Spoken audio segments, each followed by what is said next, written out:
गोरखपुर के पर्वतारोही नीतीश सिंह ने एक नई उपलब्धि हासिल की है।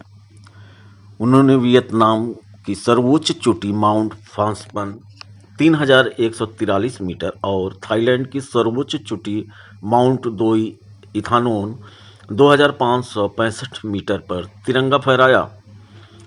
गोरखपुर लौटने पर एयरपोर्ट पर युवाओं ने ढोल नगाड़ों के साथ उनका स्वागत किया। स्वागत जुलूस मोहद्दीपुर, पैडलेगंज और शास्त्री चौक तक पहुंचा। लोगों ने जगह जगह फूल मालाओं से उनका स्वागत और सम्मान किया। शास्त्री चौक पर मीडिया से बातचीत में नीतीश ने कहा कि विदेशी चोटियों पर तिरंगा फहराना पूरे देश का गौरव बढ़ाता है। उन्होंने कहा कि लोगों का प्यार और सम्मान उनके लिए ऊर्जा का काम करता है। नीतीश का अगला लक्ष्य 1000 दिन की में सबसे ऊंची 100 चोटी माउंट अंतर्राष्ट्रीय 21 और चोटियों पर थाईलैंड की फतह सबसे ऊंची करना चोटी है। दोई यह मुतान अभियान को मैं फतह करके आया हूँ। ये अंतर्राष्ट्रीय चोटियों के चढ़ने का सिलसिला कब से शुरू हुआ? इसको हो गया करीब 8 साल। 2018 में मैं पहली बार पर्वत पे गया था, लेकिन 2016 में मैंने प्रशिक्षण लिया, सीखा। उसके बाद 2 साल बाद 2018 में मैं पहली चोटी फतह करने के लिए गया था।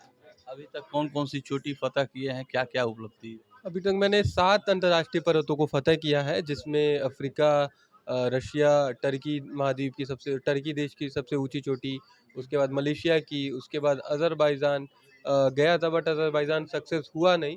उसके बाद मैंने अफ्रीका का चौथा हाईएस्ट, और अभी मैंने वियतनाम और थाईलैंड का सबसे ऊंचा पर्वत फतह मतलब किया। तक कितनी चोटियां हो गई जो है? अभी तक मैंने नेशनल में 8 चोटियों को फतह किया, और इंटरनेशनल मतलब जो अंतर्राष्ट्रीय है उसमें मैंने 7वां फतह किया।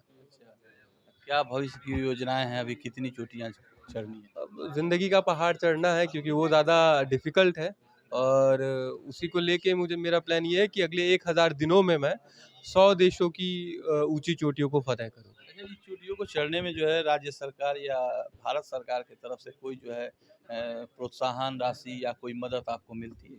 अभी भारत सरकार या उत्तर प्रदेश सरकार से तो कोई राशि का कुछ वैसा नहीं हुआ है। बस बातें हुई हैं, तो आश्वासन मिला है।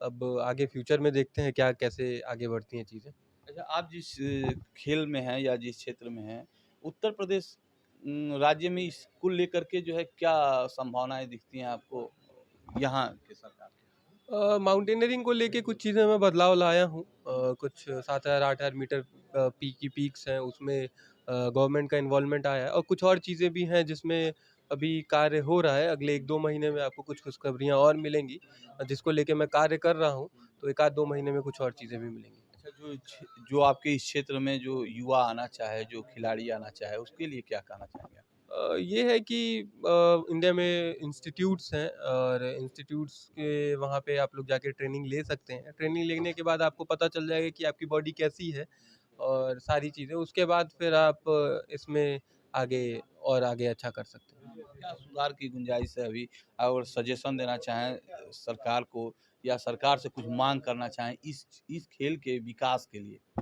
यही माँग है कि और बेहतर पर्वतारोहण को भी किया जा सकता है। स्पोर्ट्स को जैसे किया गया है कि लोगों को नौकरियाँ भी दी गई हैं स्पोर्ट्स पर्सन्स को, तो हमें भी कहीं न कहीं रिकॉग्नाइजेशन मिलनी चाहिए, जो एक पर्वतारोहण को लेके अभी तक सरकार ने कुछ कार्य क्या नहीं। लगता है आपको कि इस पर्वतारोहियों के लिए जो है सरकार उदासीन है अभी? उदासीन तो नहीं कह सकते हैं, कि अब बात वहाँ तक पहुँचानी है, और उसी को लेके मैं आगे मुहिम पहुँचा रहा हूँ।